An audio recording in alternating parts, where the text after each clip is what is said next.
Hey, welcome back. Let's talk about the dipole-dipole force, or the dipole-dipole interaction.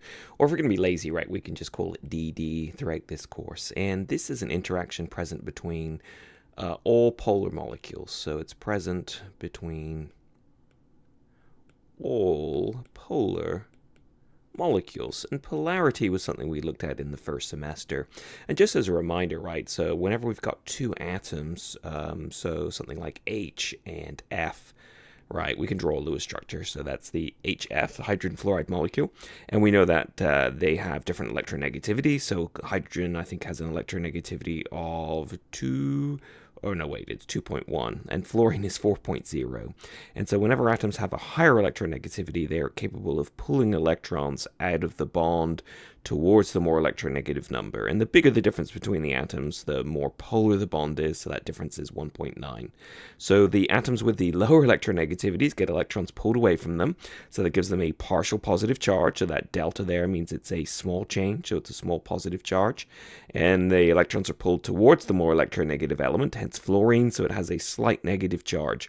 And we often represent this motion, this movement of electrons from one atom to the other in a bond with a dipole moment, and so that's my yellow arrow right there. So we'd say that is a polar bond, and it's a polar molecule. Now, what's interesting, though, is if we have molecules that are something like that, where they've got two bonds, then in order to say if the molecule is polar, we have to look at each bond's dipole and add them all up. So we can go ahead and we can say oxygen is more electronegative than hydrogen. In fact, oxygen's the second most electronegative element on the entire periodic table.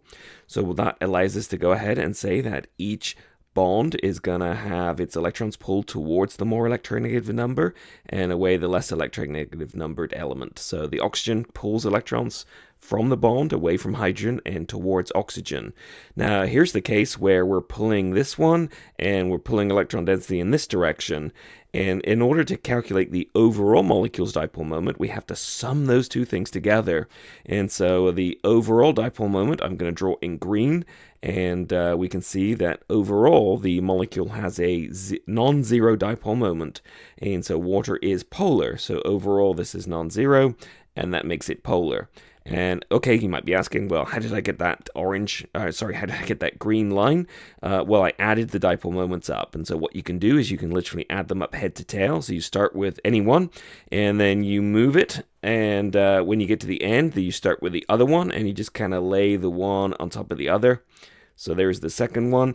And then you can see the overall dipole moment. Just really, you start at the beginning and you end at the end, and overall you can see it looks like that. So overall the molecule has a positive end, there we go, and a negative end like so. All right, you might say, well, okay, well, if I've got polar bonds, I must have a polar molecule. Well, that's not actually true, because if you take a molecule like, say, carbon dioxide, so here's the Lewis structure for carbon dioxide. Remember, you have to apply VSEPR to get the geometry of these molecules. If you don't remember VSEPR, look at some of my VSEPR videos from last semester. And oxygen is more electronegative than everything but fluorine, so we know oxygen will pull electrons away from the carbon, okay, towards the oxygen.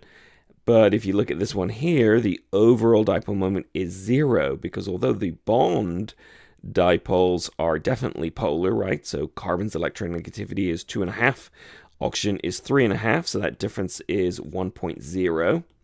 And that means it's quite a polar bond. Overall, it's 0. And why is that? Well, if you take the one bond, right, and you start here, and you go one step to the right, and then you take the second bond, because the bonds are 180 degrees, right, away from one another. As you start at this end and go back to this end, you're really right back to where you started from. So the overall dipole, if you like, which we normally use the symbol mu for, okay, is 0. And if that's 0, that means the overall molecule is nonpolar. So even though the individual bonds are polar, as a whole, the bond polarities cancel out. And so from a very far distance away, right, we would say this thing has no positive and negative end at all. So it's a nonpolar molecule. If you remember from the first semester, we worried about this because we said things like dissolves like. So polar molecules dissolve well in other polar molecules and vice versa. All right, let's move to another video, and let's look at some dipole-dipole interactions.